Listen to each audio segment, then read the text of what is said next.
This video will show you how to cut away part of your terrain model. For instance, if you want to have a pass through a hill or do a kind of an excavation. This is an example of several height lines. This one is the top of a hill, 540 meters. If you look at the cross section, you see that this is 540 and it goes down to let's say 436. So what if you want to cut away and make a pass through this hill? Well, it's very easy. First you select the diff area, and with the diff area you select the area that you want to cut away. So this area needs to be cut away. Then you select the diff area, right mouse click, and you say clip with polygon, and you remove the items inside. So you cut away all the items inside. Okay, and automatically all the height lines are split and they are cut away. Then you can use the same diff area with a copy and paste special to paste this diff area as a height line again, because that will be the new lower end of the area.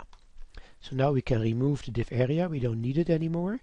So now this is a new height line that we have just created with the paste special option by using the diff area that we also used for cutting away the height lines inside the diff area, but we also use now the diff area itself to add a new height line with the copy and paste special option.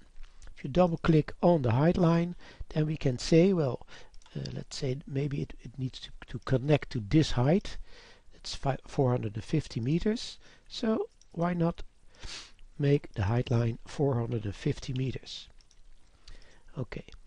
Well, there's one thing you have to check, because in some cases a predictor because they now connect exactly on the same point, and in some cases predictor will connect these height lines anyway. So you have to be sure that there's a small gap between the lines. I'll show you what happens if you do not create a small gap. Just do the 3D view.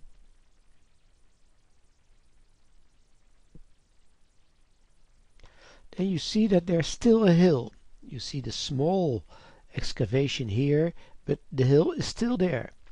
And that's because there's no gap between the two lines. So what you need to do is select the line and make it a little bit outside the existing lines. That's quite easy.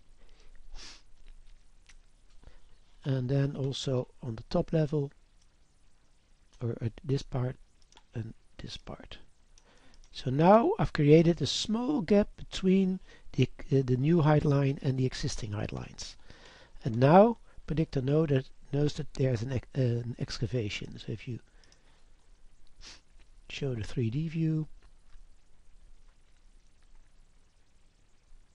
then you will see that it's now nicely cut away and your new terrain model looks like this. And now you can put a road or other buildings or sources on top of this new flat land that you've just created. Thank you for your attention.